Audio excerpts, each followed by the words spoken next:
nggak habis. Tapi di MK anak-anak ini protes kan kemudian cerita sama saya belum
Bismillahirrahmanirrahim. Assalamualaikum warahmatullahi wabarakatuh. Dan selamat pagi. Ya, bertemu lagi dengan Ibu di mata pelajaran IPS. Seperti biasa, yang belum menyalakan kameranya silahkan dinyalakan untuk Arsa dan Muhammad Alif. Nah, Ahmad Zidan duduk yang rapi.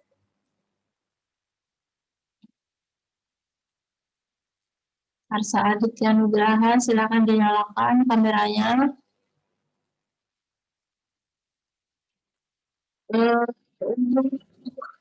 Minggu lalu kita PJJ ulangan harian ya. Nah, untuk nilainya ada yang bagus dan ada yang kurang bagus. Kemudian, gimana soalnya, apakah susah atau mudah?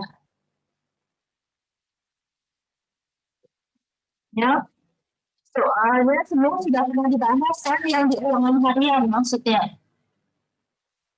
Ya, sudah pernah semua dibahas kan? Bahkan contoh-contohnya sudah sering dijelaskan dan di PJJ kalau kalian rajin membaca LKS dan bukunya juga semua sudah jelas. Ya.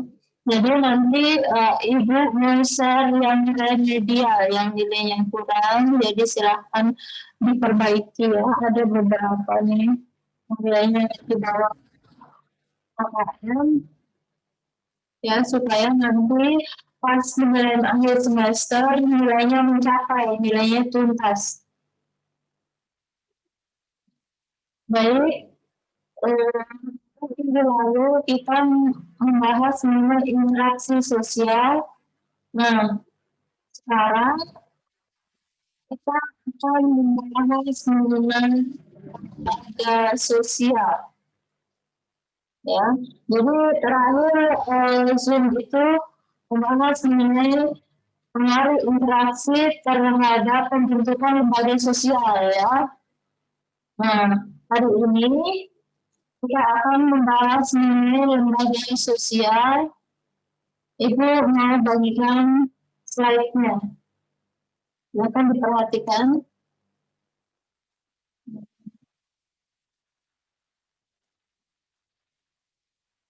Materi lembaga sosial ya, kelas 7. Nah, ada yang pernah dengar lembaga sosial? Apa yang kalian ketahui dari lembaga sosial? Jadi lembaga sosial itu ya ini sosial ya perhatikan ini dibacakan. Istilah lembaga sosial merupakan terjemahan dari social institusi ya, institusi sosial.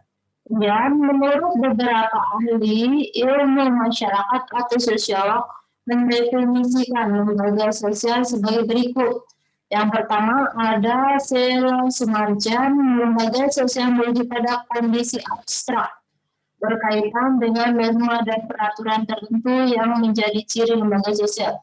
Jadi lembaga sosial itu merujuk pada kondisi abstrak. Mengapa abstrak? Karena tidak kelihatan. Jadi lembaga sosial ini bukan benda atau apa ya. Jadi kondisi abstrak yang di dalamnya ada peraturan-peraturan, ada norma, ada nilai tertentu ya di dalam lembaga itu. Kemudian selanjutnya menurut Horton dan Han, lembaga sosial adalah sistem norma sosial dan hubungan sosial yang terorganisasi. Maksudnya norma sosial dan hubungan sosial yang teratur, ya terstruktur, ya terorganisasi itu teratur, terstruktur, ada bagian-bagiannya yang ada, misalkan ada ketua, ada wakil ketua, seperti itu. Ya, menurut Kunchara Ningrat, lembaga sosial adalah suatu sistem Tata kelakuan dan hubungan yang berpusat pada aktivitas untuk memenuhi kompleksnya kebutuhan khusus masyarakat. Ya, pada bicara negara suatu sistem tata kelakuan atau hubungan yang berpusat pada aktivitas. Ya, jadi di dalamnya ada tata kelakuan, ada peraturan-peraturan kelakuan, gitu ya. Kemudian, nah, dapat disimpulkan nih, lembaga sosial adalah keseluruhan sistem norma yang terbentuk berdasarkan tujuan dan fungsi tertentu dalam masyarakat. Namanya lembaga sosial. Adanya pasti di masyarakat, ya itu masyarakat pendidikan, masyarakat di keluarga, ya nanti kita akan bahas mengenai bentuk-bentuk lembaga sosial. Kemudian dapat juga dikatakan bahwa lembaga sosial merupakan himpunan itu kumpulan norma-norma yang berhubungan dengan kebutuhan pokok dalam masyarakat.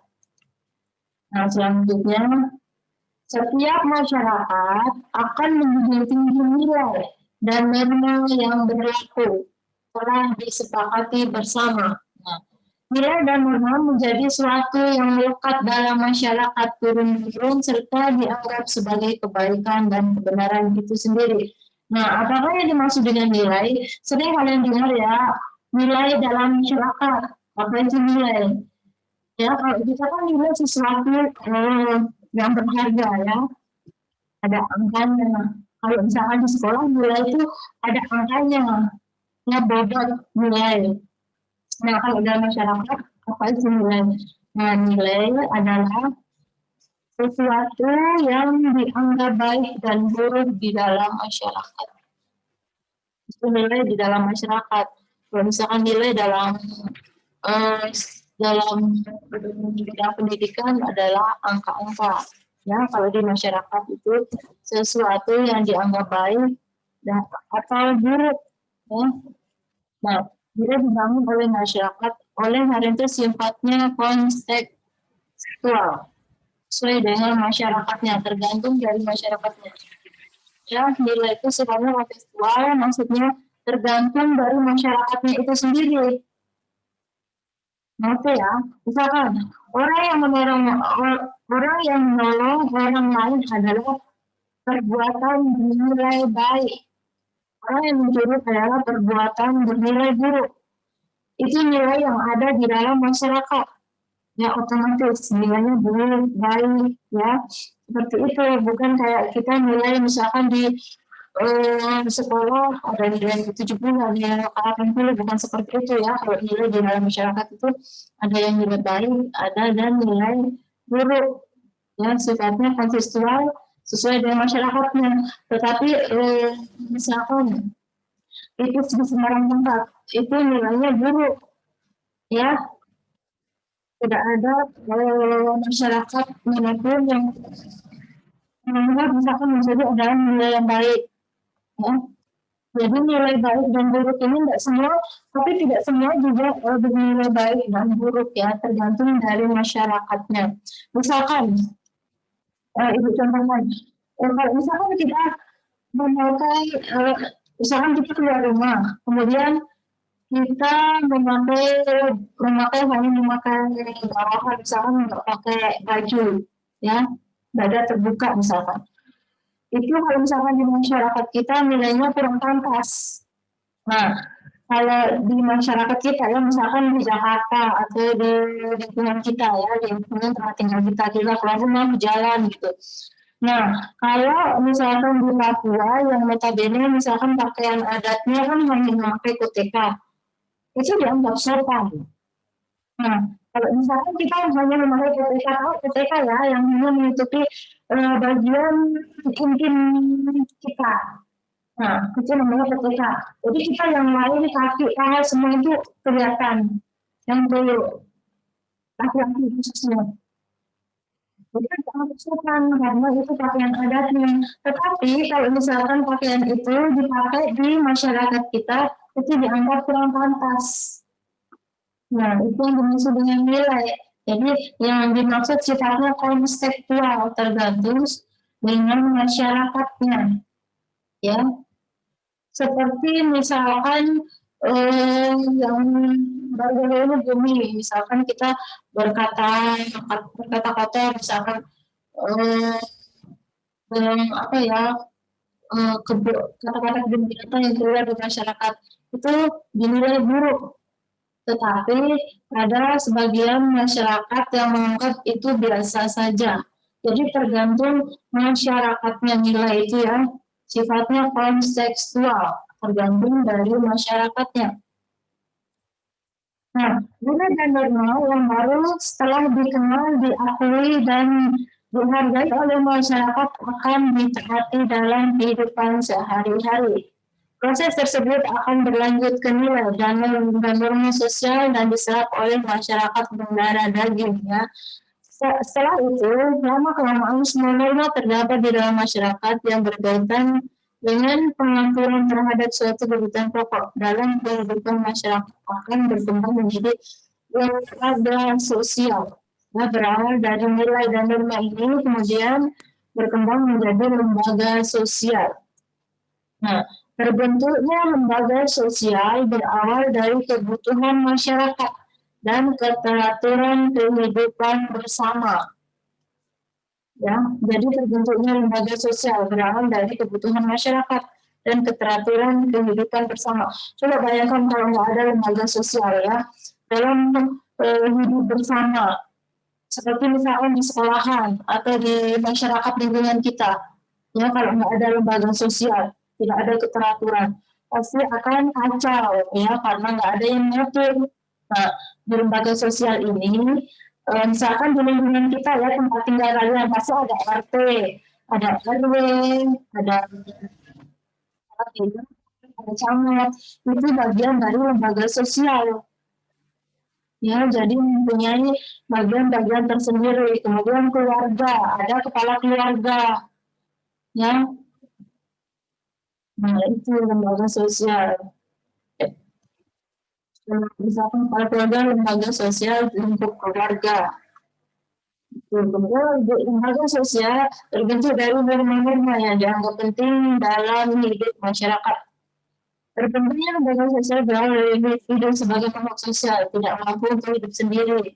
Mereka saling membutuhkan sehingga timbul aturan-aturan yang disebut dengan norma kemasyarakatan. Nah, keberadaan lembaga sosial selalu melekat pada setiap masyarakat. Jadi tidak ada satu masyarakat pun yang lepas dari namanya lembaga sosial. Nah, hal ini disebabkan karena setiap masyarakat pasti memiliki kebutuhan pokok supaya keteraturan hidup bersama dapat terwujud. Maka dirumuskan norma-norma dalam masyarakat sebagai pedoman bertingkah laku. Ya, jadi dalam kehidupan kita di masyarakat itu ada norma dalam masyarakat ya untuk kita berpedoman bertingkah laku. Ya, kalau kita nggak punya pedoman bagaimana? Kita seenaknya sama orang lain, sama teman kita, sama tetangga kita, ya. Jadi kita sopan santun dalam masyarakat itu bagian dari norma, ya. Bagian dari norma-norma yang ada dalam masyarakat. Misalnya kita ketemu orang, kita salam atau kita senyum, ya. Nah, sejumlah norma ini kemudian disebut sebagai lembaga sosial. Tidak semua norma atau aturan-aturan yang ada di masyarakat disebut lembaga sosial. Karena untuk menjadi sebuah lembaga masyarakat, sekumpulan norma mengalami proses yang panjang.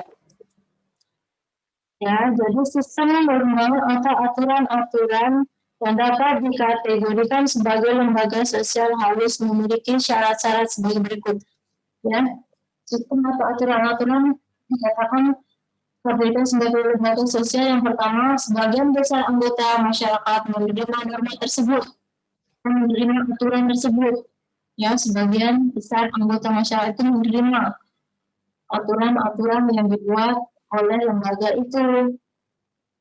Kemudian, norma tersebut menjiwai seluruh warga dalam sistem sosial. Ya, jadi kena di masyarakat itu.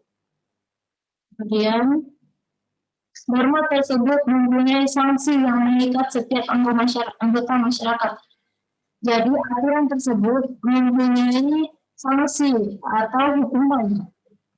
Ya, jadi hukumannya kalau dalam norma apa dalam masyarakat itu ada hukuman yang langsung, ada yang tidak langsung, dan ada yang formal dan yang tidak formal. Hukuman yang tidak formal misalkan berupa teguran atau celaan, ya. Nah, kalau yang hukuman formal itu misalkan kurungan penjara atau denda yang dilakukan oleh instansi tertentu. Nah, selanjutnya, di dalam masyarakat dikenal ada tingkatan lima tingkatan norma, yaitu sebagai berikut. Yang pertama ada norma cara, norma yang menunjukkan ada satu bentuk perbuatan sanksi yang ringan terhadap pelanggarnya. Yang kedua ada norma kebiasaan, ada tata kelakuan, ya nanti dijelaskan, ada penjelasannya setelah ini. Kemudian ada adat istiadat. Yang terakhir ada hukum, law. Nah, ini yang pertama penjelasannya. Norma yang pertama ada cara. Norma yang menunjukkan kepada satu bentuk perbuatan sanksi yang ringan terhadap pelanggarnya. Jadi norma cara ini pelanggarannya ringan, ya berupa teguran biasanya. Penyimpangan dalam norma cara ini tidak akan mendapat hukuman berat, akan tetapi sekedar celaan atau teguran, ya. Tindakan yang melanggar norma ini antara lain misalkan cara seseorang membuang sampah. Jika ada seorang yang buang sampah sembarangan cenderung mendapat celaan karena melakukan tindakan yang tidak sesuai pada tempatnya. Ya, itu. Atau misalkan contoh lainnya, misalkan naik motor jalan-jalan di jalan, ya, itu contoh tindakan yang melanggar norma cara ini. Contoh lain lagi, ya. Maksudnya ini norma cara ini norma yang tidak sesuai dengan cara-cara kebiasaan-kebiasaan yang ada di masyarakat, yang melanggar.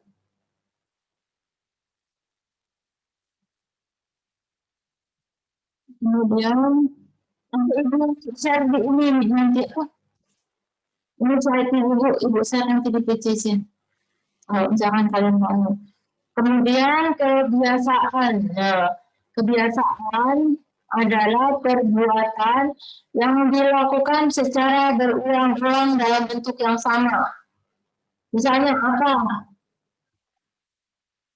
Kebiasaan beri hormat ini ya, kebiasaan beri hormat kepada yang lebih tua usianya, mendahulukan orang yang sudah lanjut usia ketika sedang antri dan sebagainya. Nah, seperti di gambar ini kebiasaan, misalkan kita mau berangkat sekolah atau mengaji atau bepergian saling dengan orang tua. Kemudian kebiasaan apa lagi? Ini ya contohnya, mendahulukan orang yang lanjut usia kita sedang antri. Kebiasaan apa lagi? Kalau di dalam rumah misalkan apa? Berdoa sebelum makan, ya. Kebiasaan ketika mau masuk ke rumahnya orang memberikan salam. Tapi kebiasaan ketemu dengan teman atau tetangga begitu ya. Nah, bagi mereka yang melanggar akan dikenakan sanksi sosial atau hukuman yang ada di masyarakat berupa teguran atas penyimpangan terhadap kebiasaan tersebut. Jadi tidak ada sanksi khusus, ya, tidak ada sanksi sosial khusus yang diberikan bagi yang melanggar norma-norma kebiasaan. Mungkin sanksinya berupa teguran, ya. Jika kita tidak melakukan, kita ditegur. Mungkin seperti itu hukumannya, ya. Misalkan kita nggak saling sama orang tua pas banget, kok nggak saling gitu. Atau misalkan kita lupa berdoa pas mau makan, mungkin kita nanti ditegur sama orang tua kita, kok nggak apa berdoa gitu, ya. Misalkan kita ketemu temen nggak nyapa atau nggak senyum, kok nggak senyum sih, mungkin sanksinya seperti itu yang dimaksud dengan sanksi atau hukumannya. Kemudian ada norma tata kelakuan. Nah, kebiasaan itu kemudian diterima sebagai patokan atau norma pengatur kelakuan bertindak, maka di dalamnya sudah terdapat unsur pengawasan.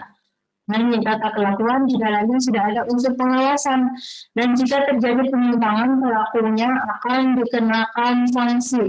Yang namanya ada sudah apa? Berarti di dalam sudah ada pengawasan, sudah ada aturan tata kelakuan. Di dalamnya sudah ada aturan, yang namanya aturan. Eh, Kalau aturan kita langgar, pasti kita mendapat sanksi. Ya. Nah, ini contohnya. Jika seorang peserta didik melanggar tata tertib sekolah, akan mendapatkan sanksi atau perbuatannya sesuai dengan tata tertib yang berlaku. Ya, misalkan datang ke sekolah pas upacara tidak memakai topi. Nah, itu akan mendapat sanksi apa dari pihak sekolah, ya. Atau misalkan datang ke sekolah memakai sepatu berwarna putih.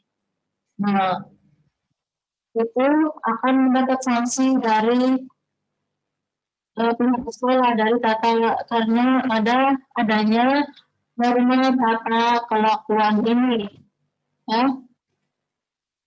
Ini. Kemudian apa lagi?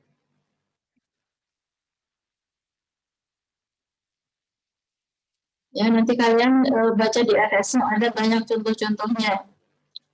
Ya.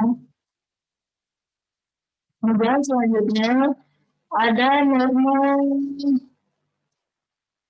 adat istiadat. Nah, tata kelakuan yang semakin kuat. Ya, tadi tata kelakuan tadi yang semakin kuat mencerminkan kekuatan pola kelakuan masyarakat yang mengikat para anggotanya. Nah, bagi anggota masyarakat yang melanggar adat istiadat, maka akan mendapat sanksi sesuai dengan adat masing-masing, sesuai adatnya.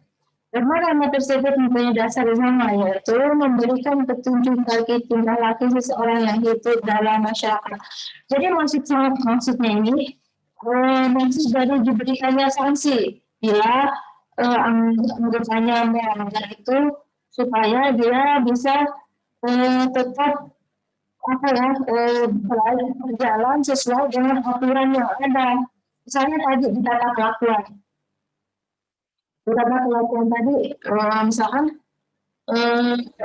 siswa yang melanggar ya, yang misalkan memakai sepatu putih datang ke sekolah, kemudian diberikan sanksi.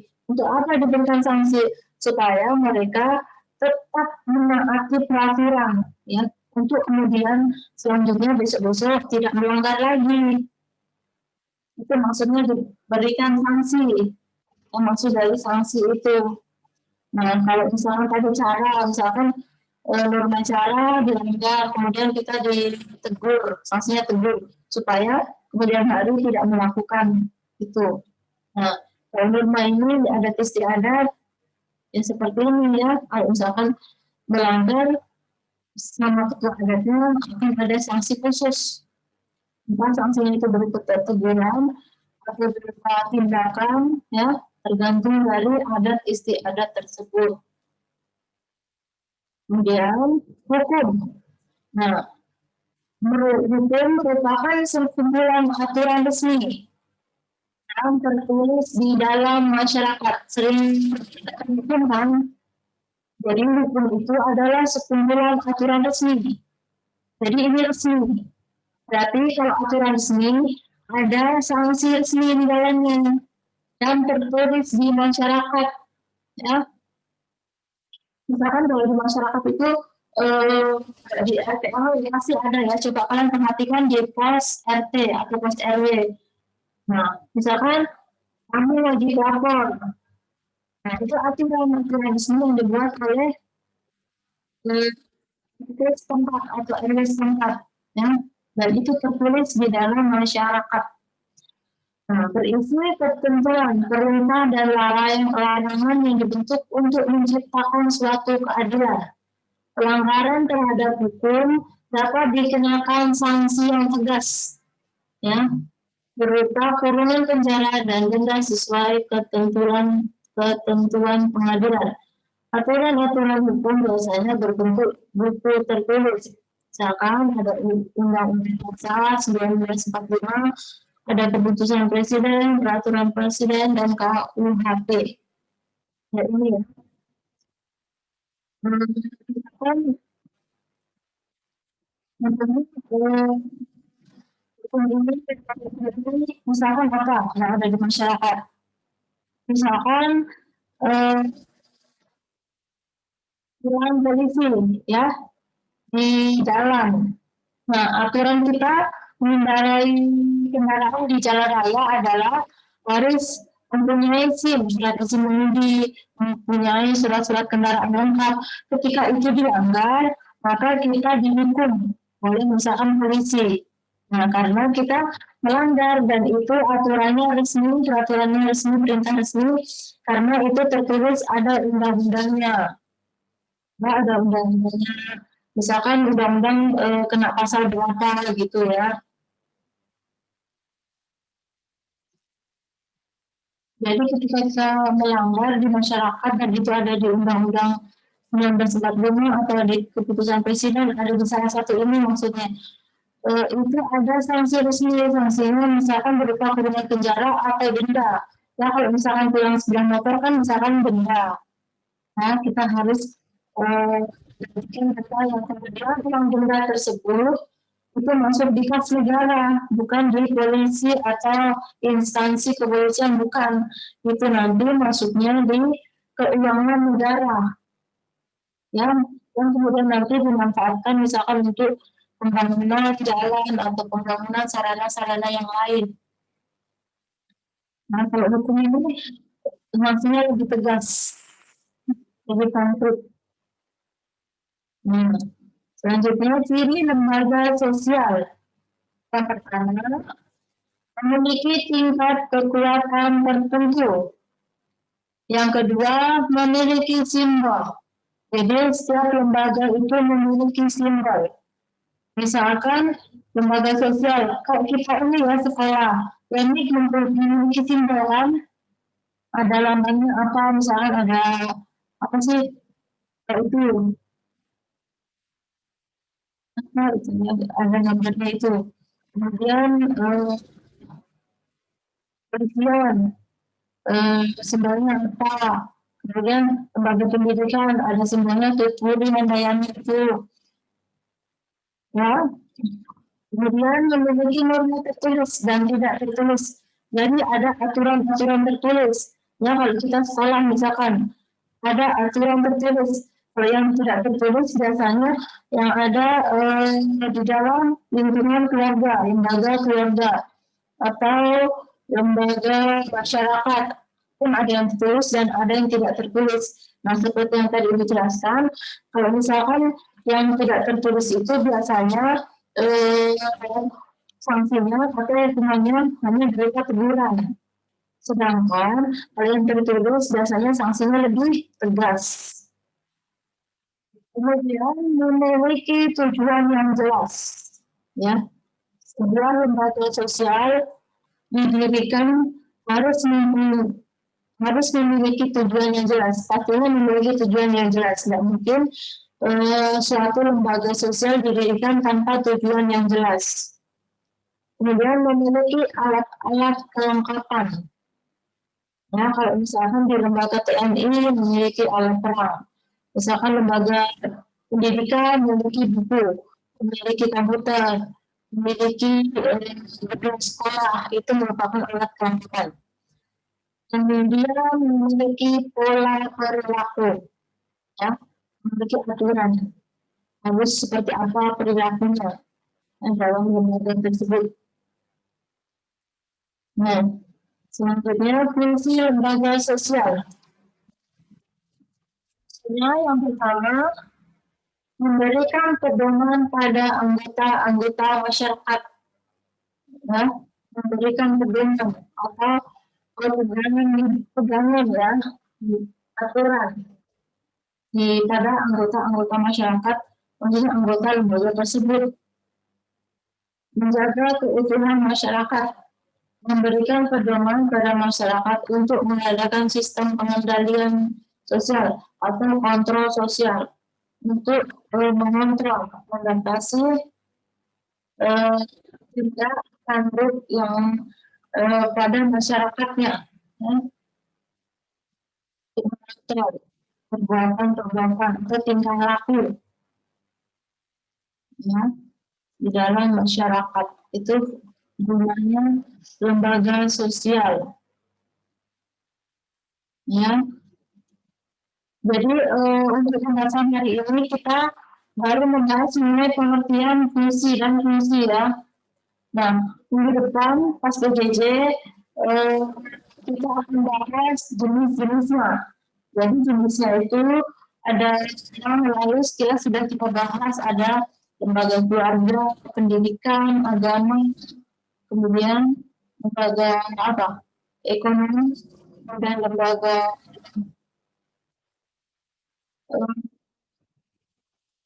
lagi hukum. Ya, ini untuk pembahasan minggu depan. Jadi sampai di sini pembahasan kita baru sampai fungsi lembaga sosial. Ya. Sampai di sini ada yang ditanyakan nggak? Ada, Bu. Ya. Jadi Ibu himbau di rumah LKS dan bukunya tetap dipelajari ya untuk menambah referensi kalian. Kalian harus bukunya jangan dianggurin, ya, buku semua LKS-nya dibaca-baca, dipelajari, ya, karena sebentar lagi kita bulan depan sudah penilaian akhir semester.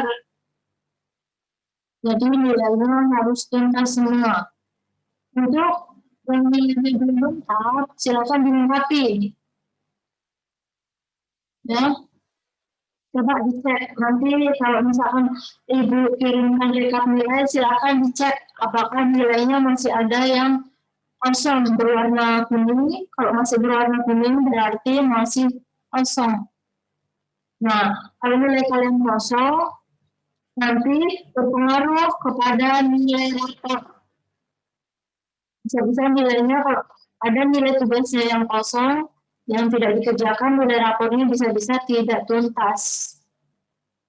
Ya. Nah, kalau nilai kosong, silakan buka di Classroom-nya dan cek tugasnya yang kosong yang mana. Dan silakan dikerjakan yang kosong. Apa terlambat tetap Ibu nilai, ya, yang penting jangan kosong. Kalau kosong nilai kosong gimana Ibu nilainya, ya, nanti tidak tuntas karena nilainya kurang. Kemarin mungkin kemarin TTS, ya, lapor TTS kemarin ada beberapa yang kosong, apa nilai yang kurang masih Ibu bantu, tapi untuk penilaian semester nggak bisa, ya, itu sudah nggak bisa. Sudah tidak bisa dibantu, kalau kosong ya kosong, kalau misalkan tidak tuntas ya sudah tidak tuntas sampai di situ saja, ya, sudah tidak ada ini. Nah, sampai di sini ada yang ditanyakan. Jadi tugasnya nanti kelas 7 itu udah jadwalkan, ya, nanti silakan di kelas Zoom. Jadi masih berupa BEM. Jadi nanti kayak yang sebelumnya, sebelum penilaian harian, ya, sepertinya mencocokkan dan menjodohkan lagi deh kayaknya. Kalian cek aja, ya, masih ini. Jadi Ibu kasih tugas menjodohkan itu bukan semata-mata kalian hanya asal menjodohkan, ya, tetapi kalian perhatikan pernyataannya, atau misalkan eh, pernyataannya cari jawabannya kan ada misalkan lembaga sosial atau jenis lembaga sosial, lembaga keluarga atau lembaga pendidikan, cari pengertiannya. Kemudian cari pernyataannya di situ, kemudian kalian jodohkan. Jangan asal dijodohkan saja. Kalau misalkan asal dijodohkan, nanti nilai kalian juga bakalan asal-asalan. Ya, buka LKS-nya. Walaupun itu hanya game, tapi itu ada nilainya. Ya, yang nilainya bakalan nanti menjadi masuk di daftar nilai kalian. Jadi harus eh, di LKS-nya. Suaranya memang jelas ya yang dari tadi. Putus-putus. Ya, Bu.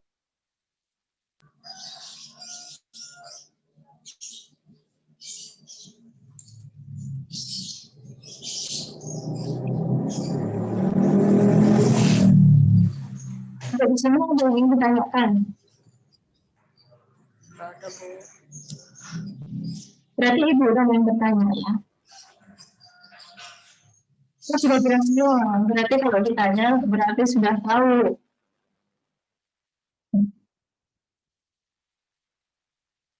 Jadi udah saya semua berapa orang? Ada 8 orang ya. 1, 2, 3, 4, 8 orang. Ini makin sedikit ya yang hadir. Jumlah siswa 32. Yang masuk cuma 8. Tidak ada sepertiganya. Jadi habis ini Ibu absen. Oke.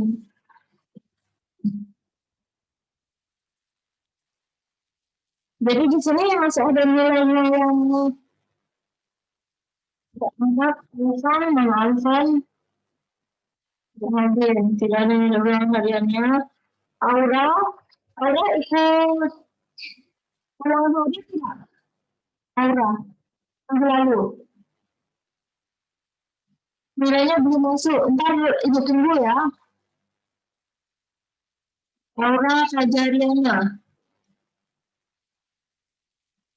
Ya, penilaian harian yang minggu lalu. Silahkan ya, nanti Ibu tunggu sampai jam 5 sore. Ini Aura masih kosong. Muhammad Fahri. Udah nggak Muhammad Fahri?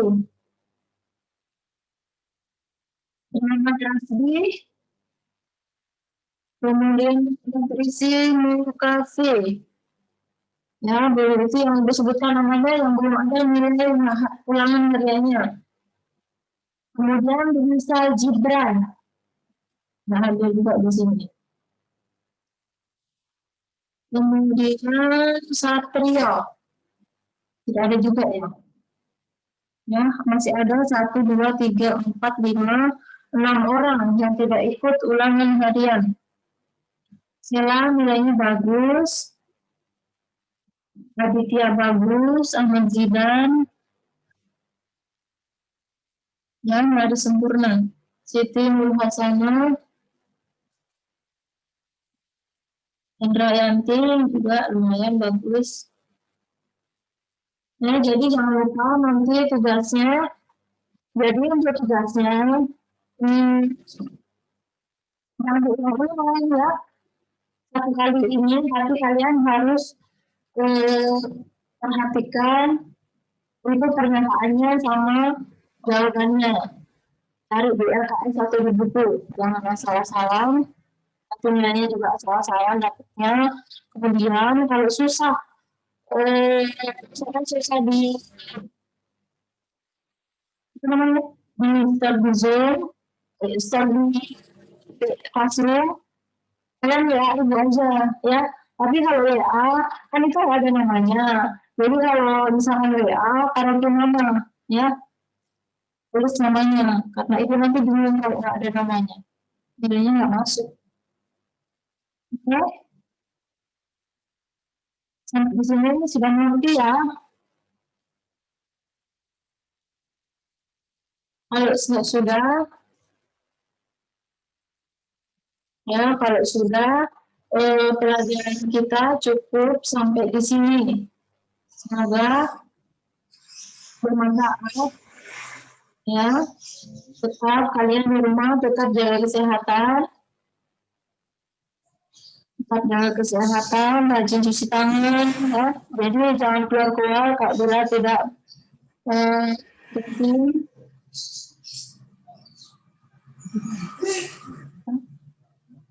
Kemudian lagi sampai ketemu dalam waktu yang belum ditentukan, ya. Maksudnya belajar normal sampai ketemu minggu depannya lagi ya. Nah, minggu depan kita jadwalnya PJJ Classroom, ya minggu depannya. Kita Zoom 2 kali lagi, kemudian ada PCS. Udah PCS penilaian semester, ya.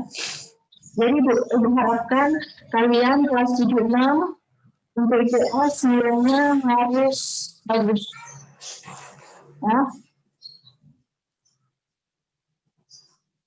Oke, dan saya apa? Sekalian. Sudah nanti ulang lagi nih. Majikan, Arsa. Ini yang hadir di Zoom ini aja ya, yang rajin. Aura ingat ya Aura. Nilai ulangnya belum ada ya.